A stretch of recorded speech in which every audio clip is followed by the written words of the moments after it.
The recovery of the Royal Australian Air Force. Consolidated B-24M Liberator, designated as a 72-176, depended on an absolute structural boundary. Initiating a forensic museum recovery required an intact primary airframe, but the Restoration Fund mandated a strict condition before proceeding. They would only acquire the massive fuselage if they could positively locate and retrieve replacement aerodynamic surfaces capable of completing the aircraft. The baseline state of the target airframe was fundamentally compromised. Delivered in 1945, this specific heavy bomber had never experienced combat. During its RAAF career, the aircraft served principally with training units and then in non-combat roles, including transport work. Contemporary accounts also note a proposed Antarctic fit that was never approved, so the safe boundary is that A72-176 never flew operational combat. During its service, the airframe was modified into a B-24R variant, which involved the installation of ventral search radar. This modification altered the lower fuselage profile but left the primary load-bearing structures intact. Following the end of hostilities, the military declared the aircraft surplus to operational requirements. In 1948, authorities struck the heavy bomber off charge and sold it as scrap metal to a private buyer. The subsequent dismantling process defined the physical baseline for all future recovery efforts. The loss of the wings and tail is better anchored in the documented disposal history than in a detailed scrap floor sequence. By the time George Toy acquired the fuselage in 1948, the tail and wings had already been scrapped according to the B-24 memorial account, while another museum summary places the scrapping around Toy's purchase. What matters for the recovery story is the hard physical result. The fuselage survived, but the original wings and tail did not.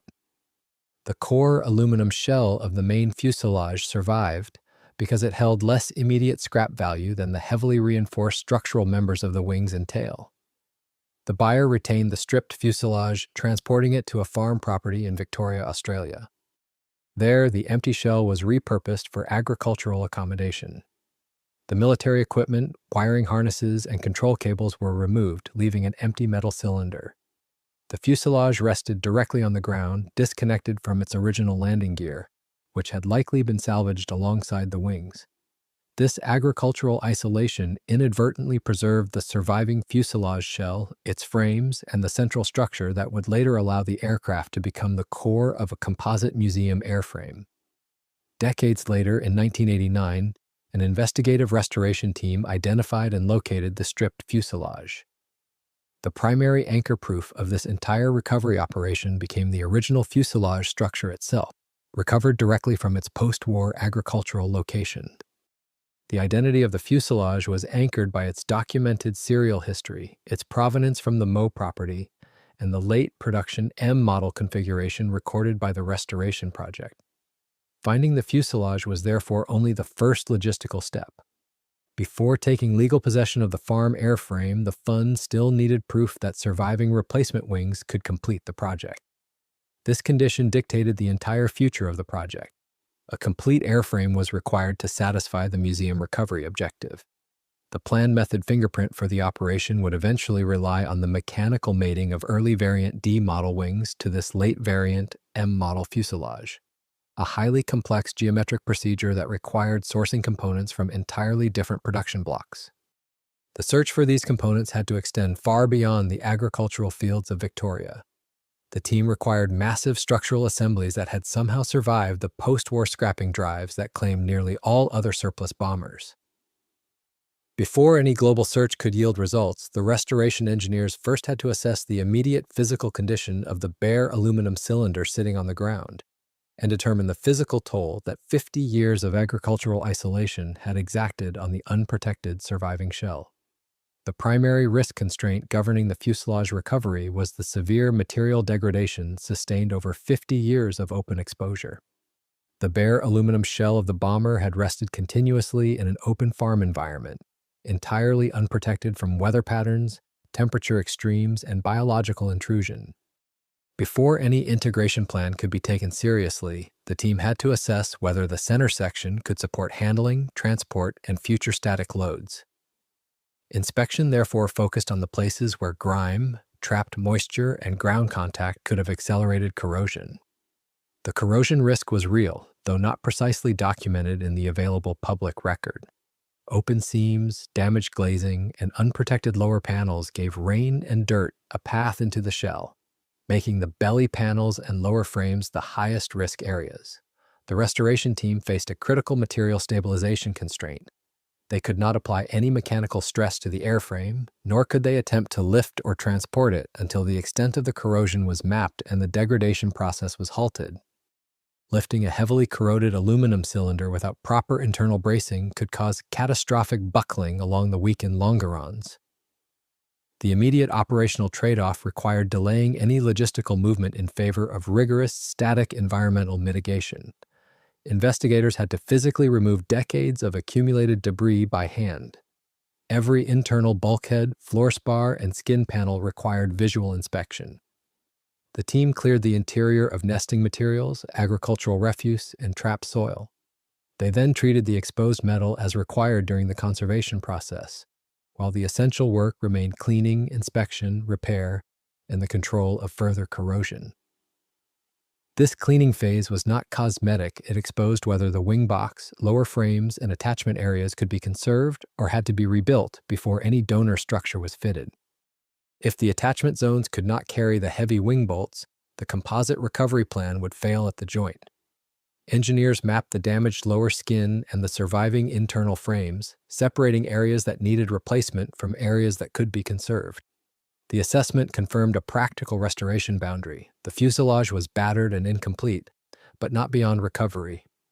With enough original structure preserved to justify transport and restoration, the fund could move forward without claiming that every original load path had survived untouched. The bare cylinder was secure enough to become the project's core. What remained was the donor search that would decide whether the MO fuselage could become more than a preserved shell. The recovery operation was immediately governed by a strict geometry limit imposed by the extraction of massive components from an inaccessible environment. In 1991, investigators located a surviving wing and tail assembly abandoned at Faita Airfield in the remote Ramu Valley of Papua New Guinea. These components belonged to United States Army Air Force's B-24D, Serial 4-2-41091, which had force-landed at Faita Airfield in Papua New Guinea on December 23, 1943, after being damaged in combat. The discovery satisfied the strict condition established by the Restoration Fund, providing the necessary aerodynamic surfaces to complete the Australian fuselage. However, retrieving heavy bomber components from the Ramu Valley still presented a severe logistical barrier. The documented recovery required support from the RAAF, the Australian Army, Qantas, Shell, and others, and the wing had to be moved out by helicopter before it could be brought to Australia. This introduced rigid payload boundaries. Heavy lift helicopters possess strict maximum lifting capacities dictated by atmospheric density, fuel loads, and rotor performance limits. A fully assembled heavy bomber wing unit, even stripped of its engines and internal hardware, vastly exceeded the lifting threshold of the available military extraction helicopters. The restoration team, supported by military logistics personnel, faced a physical impasse. They could not lift the wings intact, but randomly dismantling the structure would destroy the exact attachment points required to mate the components to the Australian fuselage. The team accepted a sectional helicopter recovery. The USAAF donor wing was separated into 3 major pieces, a logistical necessity rather than a fully documented field engineering blueprint in the available public record. With the wing sections prepared for lift, the recovery moved from wreck site to staging point. The components were helicoptered out to Madang and then began the journey that would eventually bring them to Werribee.